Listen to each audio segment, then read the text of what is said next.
만약에 DC를 넣었으면은 원래 DC 모터는 극을 바꾸면은 바뀌잖아.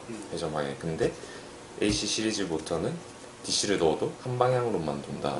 그렇기 때문에 양쪽 회로에 다 쓸 수 있는 거다 이거야. 음. 만약에 DC를 넣어서 극을 바꿨을 때 반대로 돌아가면 양쪽에 다 쓸 수가 없지.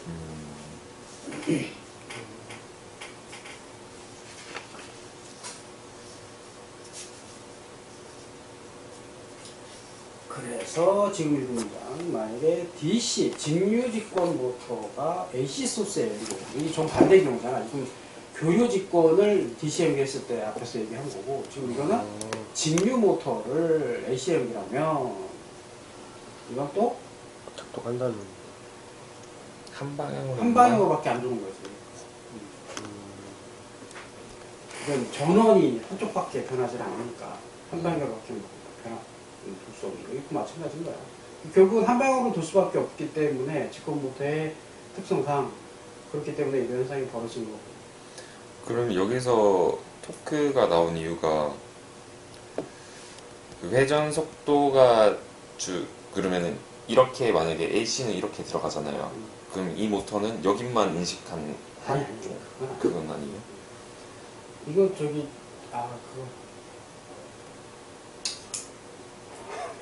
그건 지난번에 이번에 어제 그저께 그 강의할 때 그 얘기를 했었는데 AC에 좀 애들이 헷갈리는 게 AC의 콘센트 이게 그 플러그를 이렇게 꼽잖아. 그러면 홀이 두 개잖아. 그러면 이제 홀 두 개에 이제 AC 전원이 여기 나왔다 하는 거라고 사람들이 생각하는 것 같아. 여기 나왔다 여기 나왔다가 아니라 한쪽에 플러스 마이너스가 나오는 거야. 한쪽은 접지. 한쪽은 리턴 라인이라고 해야 돼. 접지가 아니라 AC에서는. 그러니까 파워 라인, 리턴 라인이라고 불러야 돼. 접지는 여기 밑에 있지. 땅으로 연결되는 접지. 그러니까 AC에서 접지, 그러니까 이 가정용 상용전기에서 접지는 사고가 났을 때 유전 사고를 방지하기 위해서 유전된 전류를 땅으로 빼버리기 위한 접지를 말하는 거고, DC 회로나 이제 뭐 기계 안에서 사용하는 접지는 마이너스를 의도적으로 만들어요. 마이너스를 전부 다 접지해서 개선으로 쓰는 걸 접지라고 하는 거고. 조금 개념이 달라. 근데 이게 영어식 표현으로는 쉐시 그라운드라고 해야 될 거를. 우리나라에서는 다 쉐시 그라운드나 그라운드 접지나 전부 다 접지라고 똑같이 통용을 하기 때문에 이제 혼선이 벌어지는데, 쉐시 그라운드예요, 정확히 표현하면. 차체에다 접지하는 거. 그걸 얘기하는 거. 근데 AC 지금 콘센트에서 들어오는 건 두 개가 전원이고 밑에 위아래 접지가 있잖아. 요건 땅으로 가. 그래서 여기에서 이 리턴 라인이라고 부르는 거죠. 한쪽에서 불만 다 들어가고 한쪽에서는 파워가 나오고 이쪽은 다시 돌아서 들어가야 되는 리턴 라인이야. 그렇기 때문에 했기 때문에 이런 현상이 벌어지는 거죠. 근데 이게 AC를 이쪽 나온다라고 생각하면 이게 이해가 안 되지.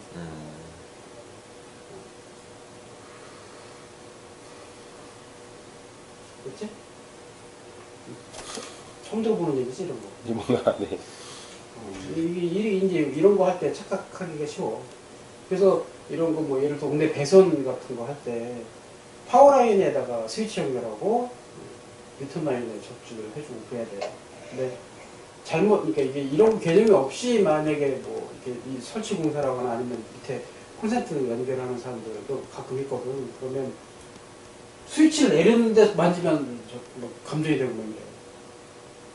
즉 리턴 라인에다가 스위치를 만들어 놓으면 스위치를 끄면 이게 꺼지기는. 근데 거기는 배선을 내가 손으로 만들면 감전이 되는 거야. 그런 일이 일어나기도 해. 파워는 계속 들어가니까. 파워는 들어가니까. 그래서 파워 라인에 스위치를 달고 이제 전등이나 뭐 이런 거에 연결을 해야 되는 거지. 이것도 기본적으로 그래서 이 옥내 배선 할 때 보면 파워 라인 색깔과 리턴 라인 색깔이 달라. 전선 색깔이. 이거 구분할 줄 알아야 돼. 이것도 공부해야 되지 따로. 근데 이게 이제 법으로는 정해져 있는데 실생활에서 실제로 이제 이걸 작업하는 사람들은 이걸 안 지켜. 그리고 모르는 사람들이 많아. 거기서 한 단계만 조금 더 어려워지면 아까 뭐 어제 했던 것처럼 솔로이드를 한다든지 릴레이를 하나 집어넣는다 그러면 사람들이 이해를 못하는 거야. 이게 한계인 거죠. 그래서 패러드 공부를 그래서 해야 되고 패러드가 정확히 이해되면 실천 없이도 만들 수 있어요. 이게 어제도 그렇고 은진이도 지금 패러드만 그래서 바로 물건 만들잖아. 만들고 나서 결함이 생기면 패러드로 자기가 그렸기 때문에 결함을 찾아낼 수가 있어. 그쵸. 피드백을 할 수 있죠. 충분히 가능한 거야. 그래서 그 공부가 중요한 거고.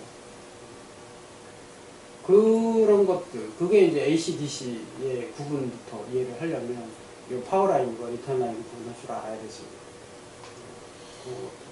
그게 이제 이 모터에 적용이 되면 지난번에 했던 뭐 시크로너스 모터나 인덕션 모터나 이런 것들은 이 이론이 적용이 되기 때문에 전선을 연결해라, 납땜을 해라 그러다 보니까 어떤 식으로 연결해야 되는지 답이 안 나오는 경우도 많고, 그리고 그림으로서 머릿속에서 연결하는 거야 그냥 툭툭툭 연결하면 되지만 실제로 연결하려고 보니까 안 되는 거야.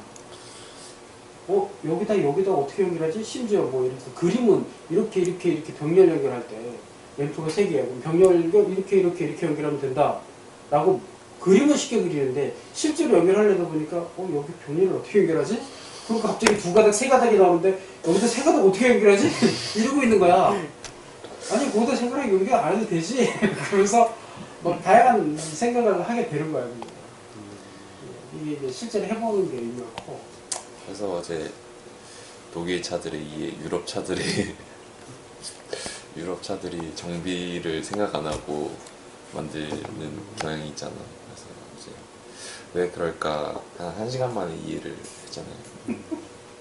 근데 제가 잘 모르는데 좀 영상 이런 걸 봤거든요. 그러니까 유럽 차, 그러니까 이탈리아 차 만드는 거 이렇게 좀 보니까 디자인을 막 만들어 놓고 그거에 맞게 엔진을 또 새로 디자인하더라고요. 그러니까 엔진이 뚝 나오니 그거에 맞게 차를 만드는 게 아니라 외관에다 꾸겨 넣으려고 막 고민을 하는 그런 게 좀 신기합니다. 디자인 우선이니까. 프랑스 차도 그렇고. 그렇게 보면 참 미국 애들이 참 배려심이 정말 깊은 애들이네요. 그것도 분한 게 유럽은 강자 약자가 있어서 강자한테 약자들이 맞춰. 근데 미국 애들은 애초에 다 따로 모였잖아. 그래서 강자 약자가 없어. 다 협의해야 돼. 그래서 개혁 문화도 발달이 되어 있고 합리적으로 결정할 수밖에 없지. 그래서 시작 단계에서부터 같이 회의를 해서 야 그럼 이렇게 만들어. 그래서 정비까지 미리 염두에 두고 만드는 거야. 이게 서로 장단점은 있어. 어디가 주다 이런 게 없어 미국 문화에. 다 같이 협의해서 서로 논의해갖고 장점 단점 이렇게 분류해갖고 뭐 누가 디자인 얘기하면 그건 못 만듭니다. 그러면 디자인을 바꾸든지 뭐 이렇게 서로 조율을 해갖고 만들지.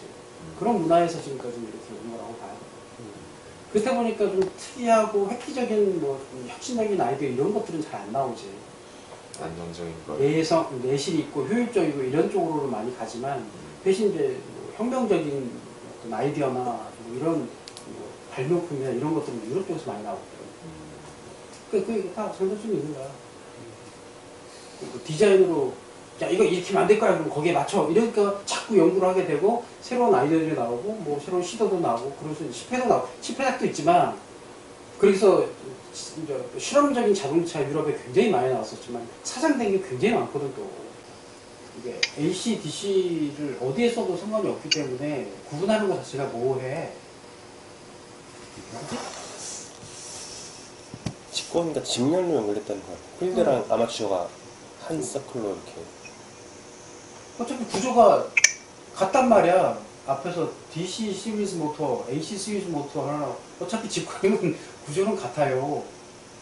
근데 굳이 AC 시리즈 모터라는 거를 이제 지금 이런 문제들 때문에 AC 시리즈 모터라는 걸 좀 지금 하자는데 이제 성능 AC 회로에서 직권 모터가 AC 회로에서 보다 효과적인 성능을 만들어내기 위해서 이런 부분을 추가해서 설계했다.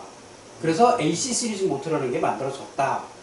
이걸 얘기하려고 지금 이제 앞에서 이런 부작용들, 성능이 떨어지고 뭐 이런 얘기를 한 거지.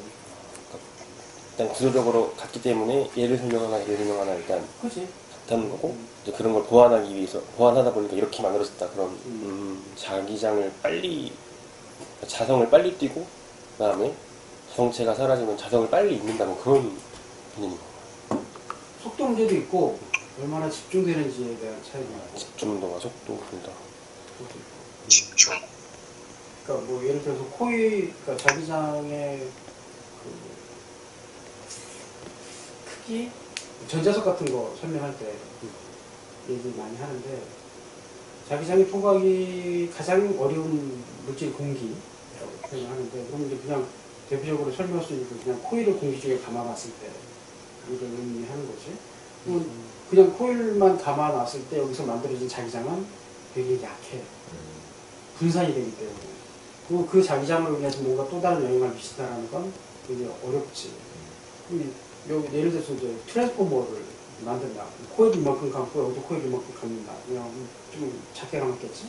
그럼 여기서 만들어진 자기장이 여기까지 영향을 미치는 과정에서 손실이 많아지는 거야. 자기장이 분산되거든. 그러니까 뭐 100V에서 뭐 5V로 만드는 과정에서 뭐 몇 프로가 손실이 되는 거야. 자기장에 의한 손실이 만들어지니까. DC로만 만들어도 그런 현상이 벌어진다고. 근데 이걸 좀 더 손실을 줄이려면 여기다가 연철로 만든 코를 집어넣어주면 자기장이 보다 집중이 되고 더 강하게 만들어지니까 여기에 손실을 좀 적게 해서 자기장을 유도시킬 수가 있겠지. 그래서 여기다 연철로 만든 그 프레임을 이렇게 집어넣어 주는 거야. 그게 트랜스포머거든요. 더 잘 이동할 수 있게 밑으로. 그럼 자기장을 그냥 공기 중에 떠 있게 하면 자기장이 이렇게 여기 이만큼은 공기 중에 뽑아야 되잖아. 여기서도 손실이 생기거든. 그걸 또 줄이려고 자기장을 이제 철 내부로 흐르게 이렇게 프레임을 만들어준 거야. 그러면 이렇게 감아놓으면 여기서 만든 자기장이 스틸을 타고 이렇게 넘어오지.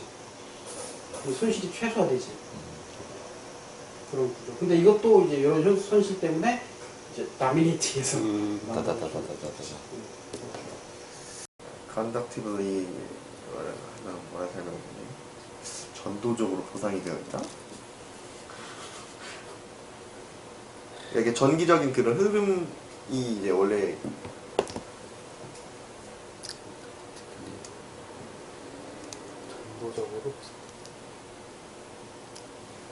전도적으로라는 말은 뭔가 없는 말이죠.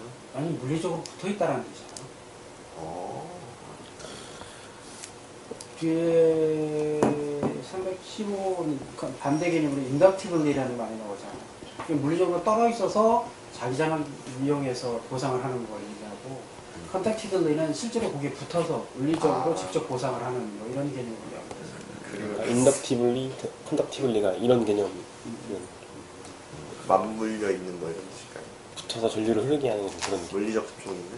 여기는 얘가 들어가 있잖아. 들어가 있고. 그러니까 물리적으로 얘는 이게 떨어져 있고. 와이어가 직렬로 이렇게 연결돼 있는 거고.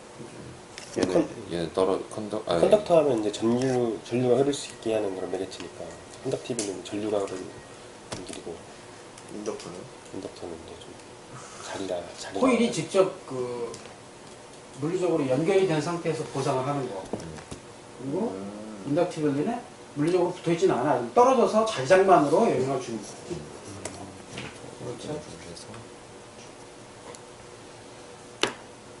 뭔가 이 챕터가 뭔가 그 전에 알고 있던 개념들을 너 다 알고 있지? 그래서 이렇게 막 다 생략하고 넘어가는 던지니까 뭐